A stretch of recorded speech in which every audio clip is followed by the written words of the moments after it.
The colony ruins were silent, broken walls and twisted metal standing like the bones of a dead giant. Daniel walked slowly through the shadows, his boots crunching against glass and dust. He had been searching for supplies, food, water, anything useful, but instead he found only emptiness. The air smelled of rust and smoke. Each corner of the ruined storage hall felt heavy, as if the walls remembered screams. Daniel raised his flashlight and scanned the place. He thought he heard something, a sound that did not belong to wind or rats. It was soft, almost hidden like a whimper. He froze, his ears strained to catch it again. There it was, a faint cry, thin and weak. His heart began to beat faster. Someone was here, maybe hurt, maybe trapped. He moved carefully, following the sound deeper into the dark hall. At the far end, behind a fallen beam, he found a small metal door half buried in rubble. The sound came from inside. He pushed aside the debris and pulled the door open with all his strength. The rust screamed as the hinges gave way. Inside was a small storage room, damp and cold. His flashlight beam cut through the shadows, and what he saw made him freeze in shock. Against the far wall, chained by the wrists and ankles, was a child, not a human child, but an alien. She was thin, her skin pale with faint glowing lines running across it like patterns of light under the surface. Her hair was tangled, her eyes too large for her weak face. When the beam of light hit her, she shrank back and raised her chained hands to shield herself. Daniel's breath caught in his throat. Who would chain a child like this? Her body shook as if she had been left here for days without food. He stepped inside slowly, careful not to scare her more. Hey, he whispered softly. It's okay. I'm not here to hurt you. The girl stared at him, her lips trembling. Her voice came out like a broken whisper. Don't hurt me. Daniel's chest tightened. No one should ever sound that afraid, especially a child. He lowered his flashlight, setting it on the ground so the light wasn't in her eyes. He lifted his hands to show they were empty. It's all right, he said gently. I'll help you. But the chains were thick, old alien metal fused into the wall. He touched them and felt how cold they were. The lock was strange, glowing faintly with alien symbols. It wasn't something his tools could open easily. The girl whimpered when he touched the lock. She shook her head as if she believed he would punish her. Please, she whispered again. No more. Daniel swallowed hard. Whoever had done this to her had filled her with terror. He could see the bruises on her wrists where the cuffs had cut into her skin. He could see her ribs through her thin body. He searched through his bag quickly, pulling out a small cutting torch he had scavenged earlier. The flame hissed as it came alive. The girl flinched at the sound, her eyes glowing faintly brighter in fear. Don't be scared, Daniel said, trying to keep his voice calm. This is for the chains, not for you. He began to cut, sparks flying in the small room. The lock resisted, the alien metal holding strong. He worked harder, sweat dripping down his face. The girl stared at him without blinking, torn between fear and hope. Minutes felt like hours. The sound of the torch echoed, and finally, with a crack, one of the cuffs snapped open. The girl gasped softly, staring at her freed wrist as if she could not believe it. See? Daniel whispered with a faint smile. Almost done. He moved to the other cuffs, cutting through them one by one. Every time a chain fell, the girl shook in disbelief. When the last cuff broke, her body gave out. She fell forward, too weak to stand. Daniel caught her before she hit the floor. She was light as a feather, her skin cold. Her head rested against his chest, and for the first time she whispered something different. Safe? Daniel nodded, though he knew nothing was safe in this ruined place. Yes, he said firmly. You're safe with me now. But before he could carry her out, his flashlight flickered and he heard something. Footsteps, heavy, slow, and close. His blood ran cold. He wasn't alone in these ruins. He tightened his grip on the girl and backed into the shadows. His heart pounded in his ears. Whoever else was here. They had come looking. The weak child in his arms trembled, her glowing eyes wide. And Daniel knew one thing. Whatever happened next, he could not let them chain her again. The footsteps grew louder in the ruined hall. Daniel pressed his back against the cracked wall, holding the weak alien child close to his chest. Her body trembled as if every sound meant more chains, more pain. He could feel her tiny heart beating fast against him. He looked around quickly.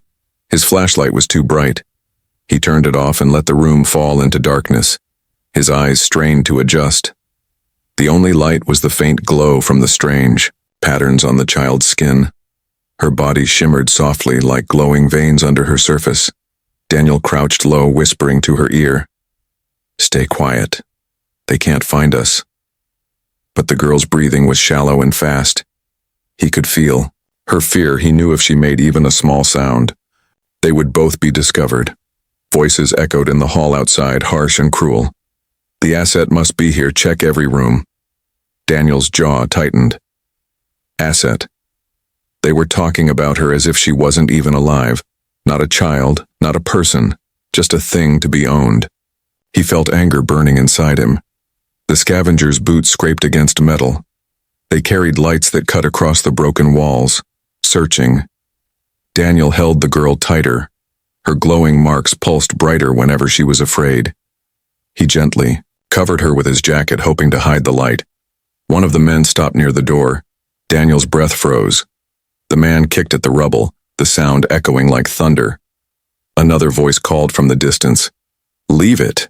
Nothing alive could survive this long." The men grunted and moved on, their lights fading away. Daniel waited, his body stiff. He didn't move until the last sound of boots disappeared into the far halls. When silence returned, he let out a slow breath. The girl's body was still shaking. Her eyes glowed faintly through the jacket. She whispered something he barely heard. "Chains. Please, no chains." Daniel looked down at her, his heart ached. He had freed her wrists, but her ankles were still bound by a heavy lock. He set her gently on the floor. Her body slumped like she had no strength left. "Hold on," he said, softly. "I'm going to finish this." He took out his torch again, the flame hissing to life. Sparks flew as he pressed it against the alien lock. The girl flinched, whimpering. Daniel quickly looked at her. "It's all right. It's not for you. It's for the chains." Her glowing eyes stared at him, wide with fear but also with a strange flicker of hope. She hugged her thin knees, trying to be brave. The lock glowed red under the flame. The metal groaned. Daniel's arms ached as he forced the tool harder. Sweat dripped down his neck. The smell of burning metal filled the room. Finally, with a sharp crack, the lock shattered. The last chain fell to the ground. The sound echoed like a bell. The girl gasped, staring at her free legs. For a long moment she didn't move, as if afraid this was a trick.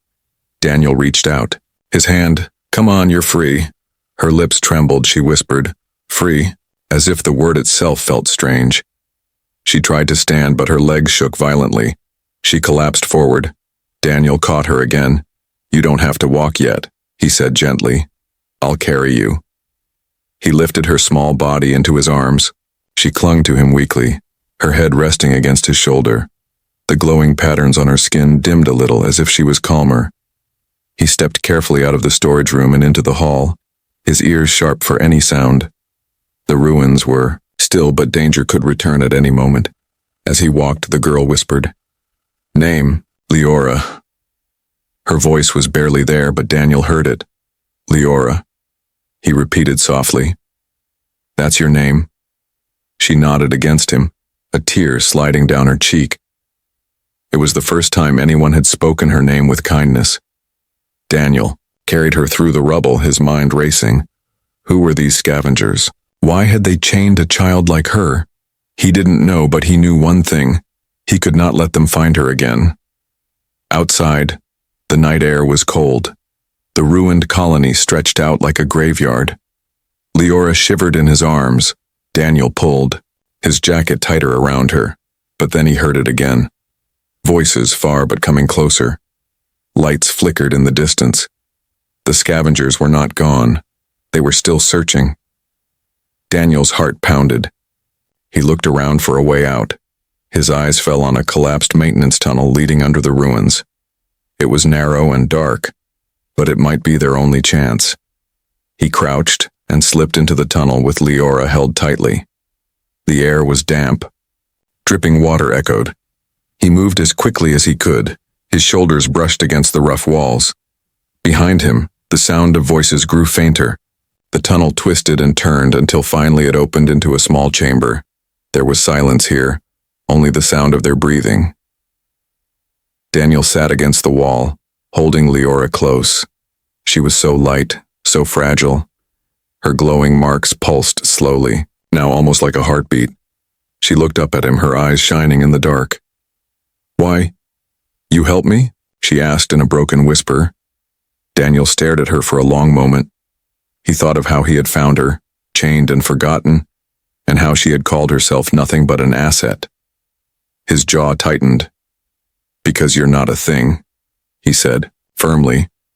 "You're a child, and you deserve to live free." Leora blinked, her eyes filling with tears. She leaned closer to him, whispering, "Safe?" Daniel nodded. "I'll keep you safe." But even as he spoke the words, he knew the scavengers wouldn't give up easily. They wanted her, and they would hunt. The fight was not over. It was only beginning. Daniel held Leora close as the tunnel walls pressed around them. Her breathing had slowed, but her body was still shaking. The soft glow of her skin lit the small space like a dim lantern. The fear in her was still deep, like it had been carved into her bones. He rested a hand gently on her back, whispering, "We have to move. They'll come back." Leora looked up with wide eyes, her voice almost too soft to hear. "They always find me." Daniel didn't answer right away. Instead, he adjusted his grip and began crawling through the tunnel again. It was narrow, rough, and full of debris, but it was better than being out in the open. Behind them, distant voices echoed again, sharper this time. The scavengers had realized she was gone. "They're close," Daniel muttered. "Too close." The tunnel finally opened into a collapsed storeroom. The ceiling had caved in long ago, but part of the roof was missing. Above them, stars sparkled through a hole. Daniel stood slowly, pulling Leora up into his arms again. "Can you hold on?" he asked. She nodded weakly, wrapping her thin arms around his neck. Her body glowed slightly with fear, but there was also trust in her grip. He climbed up through the rubble, his boots slipping on broken glass and metal. Each step sent pain through his muscles, but he didn't stop. He had to get her out at the top. They emerged into the cold night air. The ruined colony stretched around them, silent, broken, and dangerous. Daniel glanced behind them. Lights were moving again, too fast. The scavengers had split up and were searching the area. "We need to hide," he whispered. Leora pointed to the distant hills beyond the rusted colony wall. "Trees, there."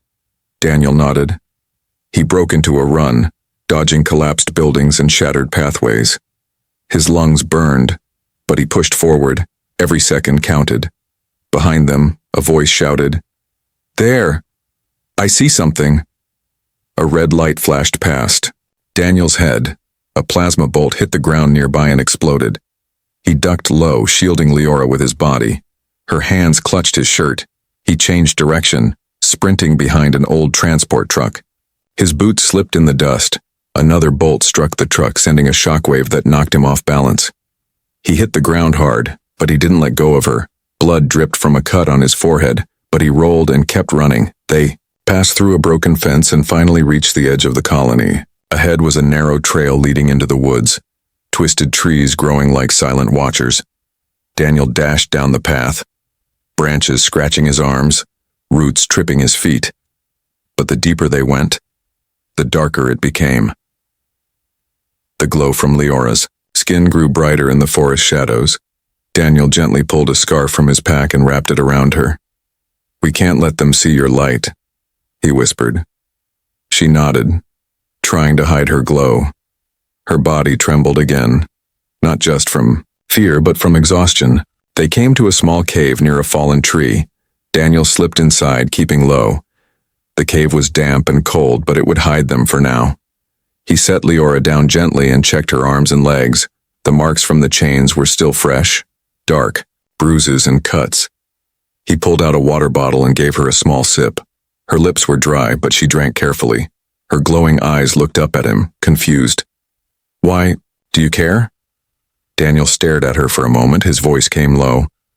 "Because no one else did." Leora blinked slowly, tears rising in her eyes. She didn't know what kindness felt like. Outside, they heard the sound of ships overhead. The scavengers had brought drones. Red lights scanned the trees and ground below. Daniel ducked lower, pulling Leora into his arms again. "We'll wait here, let them pass." Hours passed in silence. The drones flew by, then turned back, searching elsewhere. Leora slowly drifted, to sleep in his arms, her face peaceful for the first time. Daniel didn't sleep. He kept watch, listening to every sound outside. His mind was full of questions. Who was this child? Why did her body glow? Why did people want her so badly? But one thing was clear. If they caught her again, she would be chained, sold, or worse. And he had made a promise. He would protect her. When morning came, the light filtered through the trees and into the cave. Daniel touched her shoulder gently. "It's time to go." Leora sat up slowly, rubbing her eyes. She looked around, confused. "Where?" "Far from here," Daniel said. "I have a ship hidden. We'll leave this place." Her eyes widened in surprise. "You'll take me?" "Of course," he said. "You're not a prisoner. You're coming with me." She took a shaky breath and stood on her own feet. Though she leaned on his arm, she whispered, "Thank you." He smiled slightly. "We're not safe yet, but we will be." They stepped out of the cave together, heading deeper into the forest. The morning air was fresh, birds chirping above. But behind them, danger still hunted. Daniel didn't look back. He carried hope in his heart now, and the child beside him was no longer just a mission. She was someone he had to protect, no matter what came next. Daniel's ship was hidden beneath a thick sheet of camo netting, covered by fallen branches and leaves near the edge of the forest. The old cargo shuttle groaned as he powered it up, but it responded, lights flickering to life one by one. Leora sat in the co-pilot seat, wrapped in a blanket too large for her small body. Her eyes were wide as she looked at the controls, the stars above and the deep night sky reflected in the shuttle's glass. "Are we flying?" she asked quietly. Daniel nodded, flipping switches. "Yes, we're going home." "Home?" she repeated as if the word was foreign to her tongue. He glanced at her, his voice soft. "My farm, out in the green fields of Earth. Safe, quiet, far away from people like them." The ship lifted into the sky, slowly at first, then faster, climbing above the ruined colony. Leora's glowing marks shimmered with wonder. She pressed her hand against the window, watching the broken world disappear below. No one followed. No ships chased them. Daniel had taken the long route through deep space channels, hidden paths used by smugglers and old traders. By the time they reached orbit, they were invisible to normal scans. Leora fell asleep during the journey, curled up in the seat, her breathing soft and even. Her head rested against the console, and Daniel covered her gently with the blanket. When the ship landed, it was early morning on Earth. Daniel stepped out into the cool air of his farmland. Golden fields stretched to the horizon. Birds chirped from the trees, and a gentle wind brushed the grass. Leora stepped out slowly, her bare feet touching real soil for the first time. She looked around in silent awe. Her glowing eyes blinked in the sunlight. Her skin shimmered softly with colors that matched the sky. "This," she whispered, "is home." Daniel smiled. Yes, no chains, no darkness, just peace. He led her to the small farmhouse. It was old but clean, made of wood and stone with a porch and rocking chair. A dog barked once from the barn, then wagged its tail and ran over. Curious, Leora froze. She took a step back, her hands raised in fear. "It's okay," Daniel said quickly. "That's Toby. He's friendly." The dog sniffed her gently. then licked her hand. Leora's eyes widened and a small laugh escaped her lips. It was the first time Daniel had heard her laugh, and it warmed something deep inside him. Inside the house, he gave her clean clothes, a warm bath, and a soft bed. She sat on the edge of the bed staring at it like she didn't believe it was real. "Do I sleep here?" she asked. Daniel nodded. "It's yours. You don't have to ask." She hesitated, then slowly crawled onto the bed, burying her face in the pillow. "It's soft," she whispered. "Not cold like the floor." Daniel watched her silently, then went to prepare food. He cooked soup, warm bread, and boiled vegetables. When he brought the tray, Leora looked unsure. "Can I eat this?" she asked, like she was afraid of being punished. "Yes," Daniel said gently. "Eat as much as you want." She took a bite, then another, her eyes filled with tears. No pain, no electric shocks. Daniel's jaw tightened. "No one's going to hurt you here." She ate slowly, carefully, as if each bite needed permission. But little by little she relaxed, her shoulders lowered, and her breathing softened. Later that evening, they sat on the porch together. The sky turned orange and pink, and Leora leaned against the wooden railing. "Staring into the open fields, I thought I would die in that place," she said quietly. "I didn't even know what stars were, I only saw metal walls." Daniel nodded. "You're free now. You can grow here, learn, laugh, do anything you want." She looked up at him. "Even be happy?" He smiled. "Especially that." Leora looked down at her hands. Her glowing marks pulsed gently, like her heart had finally slowed. She whispered, "They used to tell me I was dangerous, that I needed chains." Daniel shook his head. "They were wrong. You're not dangerous, you're just a girl who deserves a chance." She was quiet for a long time. Then she turned to him. "Will you send me back?" "No," he said firmly. "Never." She leaned her head against his arm, her voice soft. "Then this is my home." The stars came out one by one as night settled over the farm. Leora fell asleep on the porch bench, wrapped in a blanket. Daniel sat beside her, eyes watching the sky. But his thoughts were on her. He had rescued her from chains, but it would take time to heal what those chains had done. Still, tonight was a start. And tomorrow she would wake up not as an asset, not as a prisoner, but as someone with a name, a bed, and a home. Days passed like warm breeze over the fields. For the first time in her life, Leora smiled without fear. She helped Daniel carry vegetables from the garden. She learned to feed the dog, and even giggled when the chickens chased her around the yard.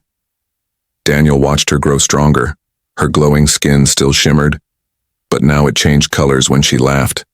Soft blues and golds instead of red fear. At night, she curled up on the couch with a blanket and listened to Daniel read old storybooks. "This story," she said one evening. "No chains, no cages," Daniel nodded. "That's because it's about freedom." Leora's eyes glowed softly. "I like freedom, but peace is like a candle in the dark. It shines, and sometimes it draws the wrong eyes." One morning, while Daniel was repairing the fence, he noticed something strange in the sky. A small light moving fast, then stopping too suddenly.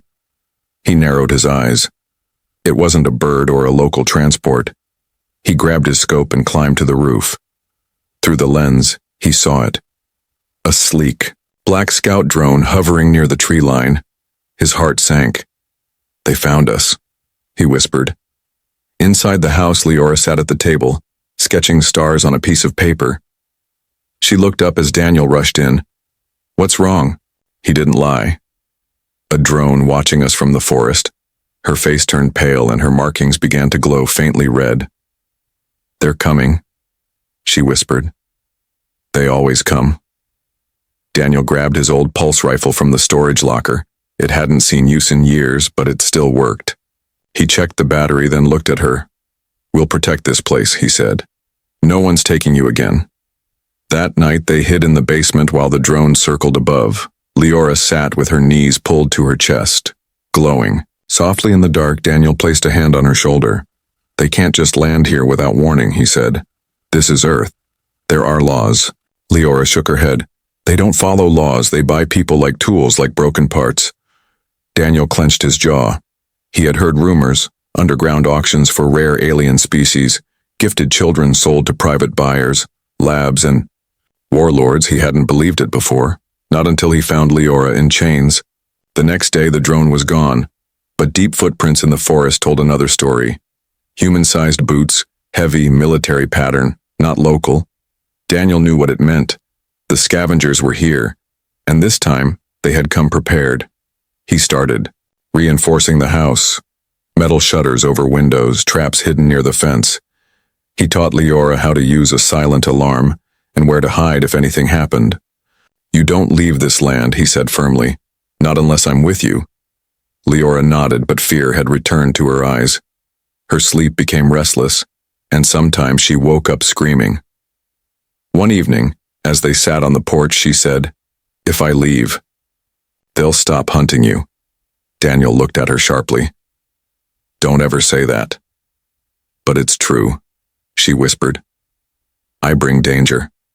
I don't want you to get hurt." He knelt beside her, his voice soft but firm. "You didn't bring danger, they did. And I'm not afraid of them." Her eyes shimmered with tears. "You're the first person who ever chose me." Daniel smiled gently. "Then remember that, because I won't stop now." But the pressure grew. At night, strange clicks came from the edge of the field, drones scanning the air. One morning the barn door was left open. Even though Daniel knew he had locked it, they were testing him, watching, waiting. That same night, Daniel opened a metal case hidden beneath the floorboards. Inside was an emergency beacon, one that could contact off-world security forces. It was dangerous to use. It would alert everyone, good or bad. Leora watched from the stairs. "You're calling help?" He nodded slowly. "I have friends in the outer systems. Maybe they can get us out, give you a new identity, a place to live without fear." Her voice trembled. "I don't want to leave you." Daniel looked at her, his heart heavy. "I don't want that either, but we might not have a choice." Before he could activate the beacon, a voice came through the speaker on the wall, an old comm line crackling with static. "Return the girl and you live." The voice said coldly, "Refuse and we burn everything." Daniel froze. Leora gripped his arm tightly. Her markings were bright red now. "They're close," she whispered. "They know." He turned off the speaker and looked at her. "Then we fight together." For the first time in her life, Leora didn't run from danger. She stood tall beside him. Her fear still lived inside her. But something new had grown there too. Courage. Tomorrow would bring fire. Maybe blood. Maybe loss, but for tonight she was still free, still loved, still home. And that was worth protecting with everything they had. The wind howled across the open fields, tossing dry leaves into the air. The sky had turned gray, thick clouds rolling in above the farmhouse. It was the kind of sky that warned of a coming storm, not just of weather, but of war. Daniel stood near the edge of the porch, pulse rifle. In his hands, his eyes scanned the horizon. His heart beat steadily, not from fear, but from determination. Leora stood behind him. Her feet were bare on the wooden floor. Her hands clenched tightly at her sides, and her glowing skin pulsed with golden light. "They'll come tonight," she said softly. "I feel it." Daniel nodded. "I do too." He had wired the land, with motion sensors and silent alarms. He had placed power cells near the fence and linked them to shock traps. His old war training had returned, not out of choice, but out of necessity. Leora followed him inside the house, watching him double-check. "Every window, every door, I don't want you to fight," she whispered. "I don't want you to get hurt for me." Daniel looked at her. "It's not just for you, it's for every child they'll try to hurt after you. If we don't stop them here, they'll just do it again." She lowered her head. "Then I'll fight too." "You don't have to," he said. "I do," she answered. "I'm not in chains anymore." Night fell like a black curtain. The silence was deep. Too deep. Toby the dog growled low near the barn. and Daniel knew the first sign had come. Then the lights cut out. One by one, the house lost power. The generator failed, the sensors went dark. The scavengers had found the grid. Daniel flipped on his backup lanterns, the soft yellow light filling the room. He looked at Leora and handed her a small comm device.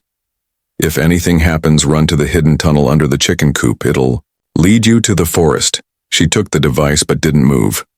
I'm staying. The first blast hit the fence, sending sparks into the air. Daniel looked through the window. 4 figures dressed in black armor moved across the field, plasma rifles in their hands. He crouched low, aimed carefully, and fired the first shot. One of them dropped instantly. The others scattered, returning fire. Leora, get down, he shouted as a bolt shattered the window. The battle had begun. They moved like hunters, silent, swift, and cruel. But Daniel knew his land better. He lured one into a trap near the tool shed. When the intruder stepped on the pad, an energy surge sent him flying back unconscious. 2 more remained, and they were smarter. They circled the house, trying to draw Daniel out. Inside, Leora crouched behind the couch, her hands trembling. Her markings glowed brighter and brighter as fear returned. But this time something else sparked inside her too. She felt heat rising in her chest, not from panic, but from power. Her gift, the thing they had chained her for, was no longer silent. Another plasma bolt struck the front wall, and Daniel barely rolled aside in time. The blast scorched the wooden floor, then everything stopped. Silence.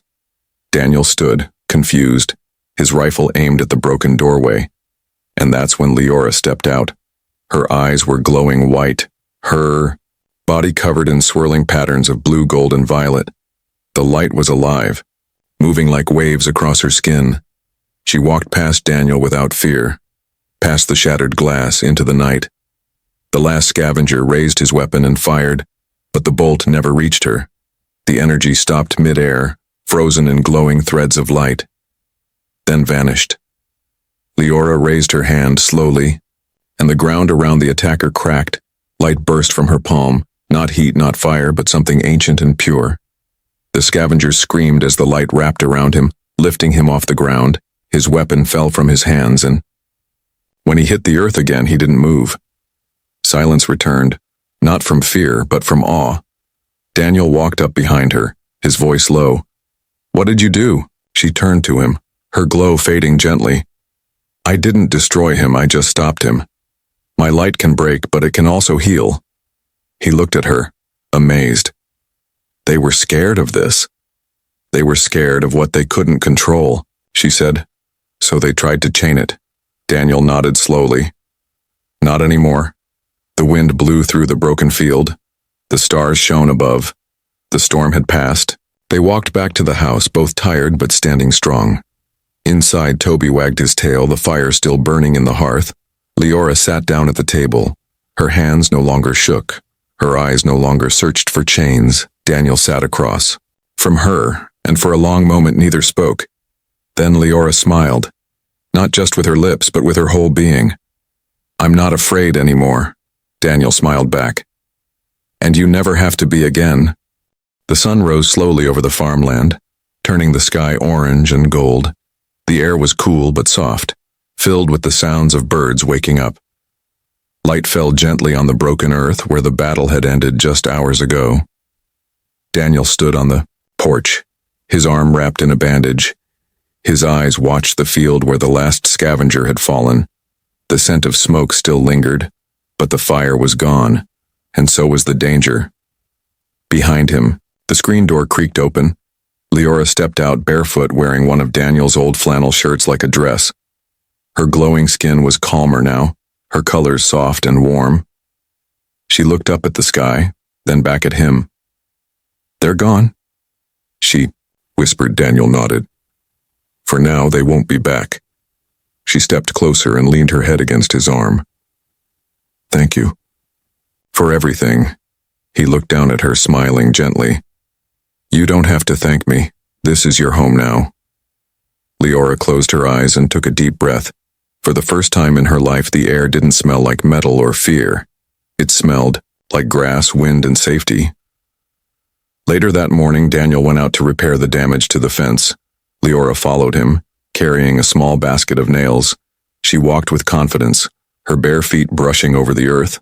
They worked together in silence, the way families do, not needing words, just presence. At one point she looked up and asked, "What happens now?" Daniel paused, wiping sweat from his brow. "Now? We live." "That's what happens." Leora tilted her head. "Like normal people?" He smiled.